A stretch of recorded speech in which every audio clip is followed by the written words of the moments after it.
LawrenceHits.com, it's Jay Walks, and today we are up close and personal doing the Chops Comics podcast with Jason Springer, who is the owner.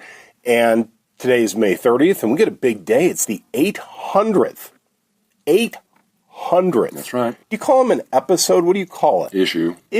Yep. Of Spider-Man. Of Amazing Spider-Man, that's correct. No other Marvel comic has reached this number 800.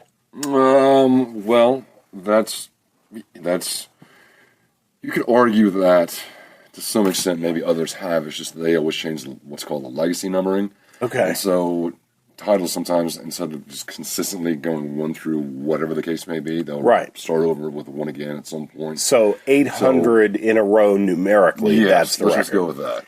And from what I understand, this is also it marks a conclusion to a story. It does. So tell us a little bit about that. Well, obviously I don't want to give too much away, right. But we see the creation of, or the introduction of new characters, a new villain, known as the Red Goblin. And the Red Goblin is Peter Parker's just arch nemesis, Norman Osborn, the former Green Goblin. And the whole story arc is basically Norman Osborn now having this amazing power, and seeing how Spider-Man, i.e. Peter Parker, how he deals with it. And again, don't want to give anything away, but it's pretty good. I finished it yesterday, and it's a really good story. Do you call the writer of a comic an author or a creator? You could use either one. Yeah, either one. I mean, writer, author, creator, they're synonymous. Either one. And this particular author has one more story in Spider-Man, and then he moves on to one more issue. He's got one more issue, and then he moves on to Iron Man. And then he's moving on. Okay. And he's got one more issue. So 801 will be Dan Slott's last issue, and then we'll just kind of go from there. So, who will come up behind Dan? Do we know? Because obviously there will be an issue 802. Yes, there is. And suddenly the name escapes my mind. Okay, but somebody else is coming on board. Yes. Now, typically, how long do the authors... Oh, it could be years. I mean, So it's not based on a story arc, it's just time. It's just time. It just depends.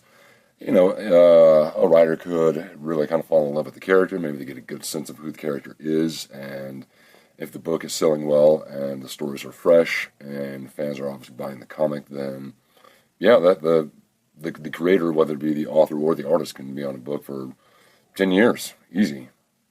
And in this particular case, how long was Dan? About a decade. About a decade. Yep. Okay, is he like the longest, or is there somebody who's written... No, you could argue that Stan Lee's the longest. Obviously. You could argue that he's pretty much the man. Speaking of Stan Lee, what's going on in his world? I understand he's had some difficulties.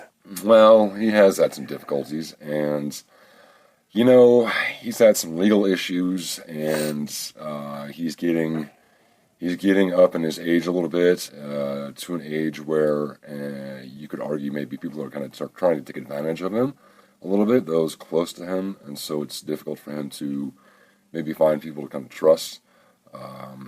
And he's involved in a couple lawsuits right now, and I kind of feel bad for Stan. He just seems as though Stan, how would I put this? He grew up being a creator, not so much a businessman, and I think people took advantage of that. And so Stan is now living through the repercussions of that. People may be taking advantage of him a bit. Okay, back to Spider-World. Yeah. So, The Amazing Spider-Man, issue number 800. Yeah. How do you know how many copies to order? Well, first off, we have a pull list. So if someone has a pull list and has that title, we know we need at least that many. Right. So if we have 13 people with that on the pull list, we know at least to get 13. However, with a title like this, it's going to be big. I mean, it's, number one, it's Spider-Man. I mean, Spider-Man's pretty much Marvel. When you talk about Marvel, you think of Spider-Man. Sure. And so it's going to be a big issue. But also you want to get variant covers, because certain variant covers will be a very hot item for people to buy. And to get certain variant covers, you actually have to order a certain number of issues. So, for example, to get the variant that we were trying to get, we had to get 50 copies. And so we got 50 copies of, between the regular cover and the 8 different variants we have right now in the store, we've ordered 50 copies. Are you confident that you're going to sell them out? Yeah, Yeah. yeah. And those we don't sell in the store, we'll be able to sell probably on eBay. Okay. For sure. Yeah. So May was your second full month. Correct. How did it go? We're good. Yeah. Yeah, we're good. I mean, if we're being open for only 2 months, it's obviously it's a new business. It starts slow, but it was good. I mean, we got new people walking in every day, new people making a pull list every day. So, businesses, it's moving in the right direction. That's great. How do you find the people who are into comics? Do they have, there has to be a world. Where is their world? Is it online? Yeah, you could argue. I mean, you have social media, clearly. And then, honestly, sometimes really more than anything else, it's just word of mouth. Because I've had numerous people come into the store and say, and I'll ask, hey, how did you hear about us? And they'll just say, yeah, my friend was telling me about the store, or the person I work with was telling me about the store, or whatever the case may be. So you have the online group, really it's just word of mouth. I mean, if you give customers the true comic book store that they deserve, then word just spreads. What's coming up for the summer? Oh, goodness gracious, for the summer. Well, let's see.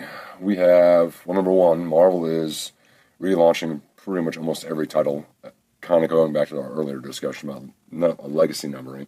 A lot of issues are now going back to number 1. Spider-Man is going to go back to number 1. Iron Man's going to go back to number 1, etc. Thor's going to go. I mean, there's a lot of them that are going to go back to number 1, which tends to be typical for Marvel and also DC, as they use the summer for a big event of some kind. Right. So that's kind of something we have to kind of get ready for. Okay. Yeah. That sounds great. Well, if you want to participate in the Spider-Man hoopla of issue number 800, you have to come to Chops Comics, 1410 Castle Drive. You are dead smack between the Jazzercise place and Jade Bar. That's correct. Yeah. In fact, we can hear the Jazzercisers right now. And 1 and 2. But okay, we won't do that. They're really nice. The owner, she's really nice. Oh, yeah, for sure. You can also go online, chopscomics.com, and explain to us how you create a pull list.